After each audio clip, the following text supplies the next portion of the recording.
Hi friends, మనము ఇరిగిపోయిన పాలతోన కలాకండ్ ఎలా తయారు చేసుకోవాలో చూద్దాం. చాలా ఈజీ ప్రాసెస్. ఒక క్లాత్ తీసుకొని అందులో మొత్తం ఇదంతా ఇందులో పోసేసి ఇలా ఒత్తేసి వాటర్ అంతా పిండేసేయాలి. గట్టిగా వాటర్ ఉండొద్దు.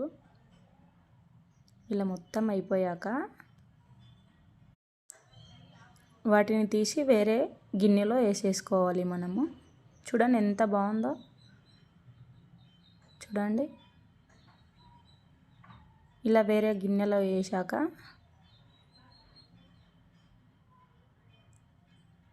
వీటిని తీసి చూడండి ఎంత స్మూత్, ఎంత బాగుందో.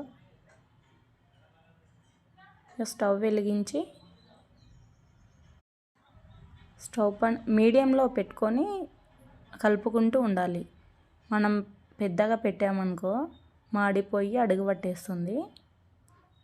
చూడండి ఇలా కలిపేస్తూ ఉండాలి. మధ్యలో మధ్యలో కలుపుతూనే ఉండాలి, లేదంటే అడుగు అంటుతుంది.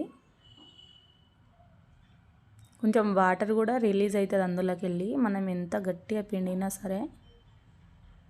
అందులో నాకు సరిపోయేటంతా చూసి నేను వేసుకుంటున్నాను.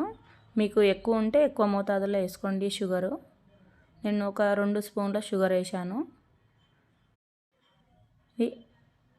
ఇలాచీ పౌడర్ నేను ఒక ఇలాచీ వేసుకున్నాను. మీకు తగినంత మీరు వేసుకోండి. అందులో వేసేసి కలిపేయాలి.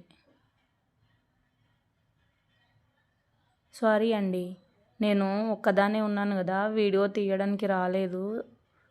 ఎవరన్నా ఉంటే బాగుండేది. చూడండి ఇలా వాటర్ అంతా రిలీజ్ అయ్యి కొద్దిగా లూజుగా అయిపోతుంది. దాన్ని కొంచెం డ్రై అయ్యనియాలి. కలుపుతూనే ఉండండి, అడుగు అంటేస్తుంది.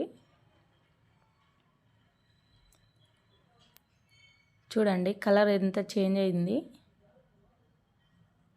ఇంకా దగ్గరలో పడింది అనుకో అయిపోకొచ్చింది. చాలా బాగుంటుందండి. ఇంకా ఆఫ్ చేసేసి వేరే పాత్రలోకి తీసుకుందాం. ఈ గిన్నెలో వేసేసుకుందాం. చూడండి వేడి వేడిగా ఎంత బాగుందో, అసలు ఇప్పుడే తినేయాలనిపిస్తుంది.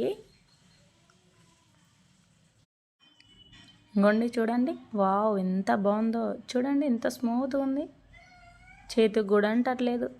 Super, wow.